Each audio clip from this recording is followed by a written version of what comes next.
भिवंडी तालुका के काल्हेर गांव के समाज सेवक रविकांत मड़वी ने अपने निवास स्थान काल्हेर गांव में 1.5 दिवसीय गणपति बप्पा को विराजमान करके बड़े आदर व श्रद्धा के साथ पूजा अर्चना की तथा इस गणपति उत्सव समारोह के शुभ अवसर पर काल्हेर गांव के समाज सेवक रविकांत मड़वी व हरि भक्त पारायण तथा साई वेताल पदयात्री मंडल अध्यक्ष दीपक पाटिल ने सभी देशवासियों को गणेश उत्सव की शुभकामनाएं दी तथा मंगल मूर्ति से सुख समृद्धि की प्रार्थना की।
हे आपला गणपती आता आपले कारणास्तव गणपती आपलं होते ते 10 दिवसाचे असतात, तर ते कारणास्तव ते आपल्या 1.5 दिवसाचा ठेवावं लागलं। गणपती बाप्पा आपला म्हणजे आपल्या आगरी कोळ्यांचा गणपती बाप्पा मांडणार आहेत आपण, त्याच्यामुळे ते कारणास्तव मांडायचं। त्या अर्थाने रविकांत मडवी आमचे घरातले आमचे दादाचे मोठे दादाचे मुलगे त्यांनी विचार केला का आपण हा गणपती आपण या चौथीला मांडायचा, आणि त्यांनी निर्णय घेतला। मग त्यांनी हा गणपती 1.5 दिवसाचा ठेवलेला आहे। तर त्याच्या पहिले आमच्या एरियामध्ये पहिले गणपती असायचा, तो त्यांच्या वडिलांपासून आलेला आहे।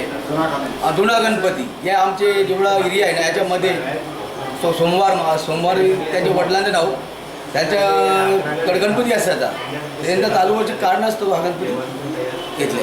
जे जगावरती आलेलं संकट आहे कोरोनाचं, याचं निवारण हो। आता गणपती बाप्पा 10 दिवसाचे विसर्जन झाल्यापासून कोरोना काही दिसत नाही। आता हे गेल्यानंतर कोरोना एकदमच समाप्त होईल। त्यांच्यापुढे बाप्पापुढे एवढीच विनंती आहे का हे आलेले संकट याचे निवारण बाप्पा दरवेळेस करतात। काही पहिले पण आलेले 2019, 2018, 17 साली जेव्हा आलेले होते तेव्हा ह्या बाबांच्याच कृपेने जेव्हा गणपती बाप्पा आले आणि विसर्जन झाला का बाबा ते गणपती बाप्पा घेऊन जातात। चालू वर्षी पण आता काही कुठं कोरोना दिसत नाही, कोरोना संपल्या एकदम आहे। गणपती बाप्पा ते कोरोनाला घेऊन गेले। रविकांत सोमवार मडवी काढले आमचं 50 वर्षापासून गणपती बाबा मांडत आले होते, तर काही प्रॉब्लेम असल्यामुळे आम्ही संकष्टीला आता ठेवला। 1.5 दिवसाचं आहे आमच्या घरी। असंच बाबाने गणपती बाप्पाने सगळं काढून गावातून जगातून नष्ट करावं एवढीच विनंती आहे। बाप्पाला आमचा याचा हे आहे आव्हान आहे, घेऊन जावं ठरवलं।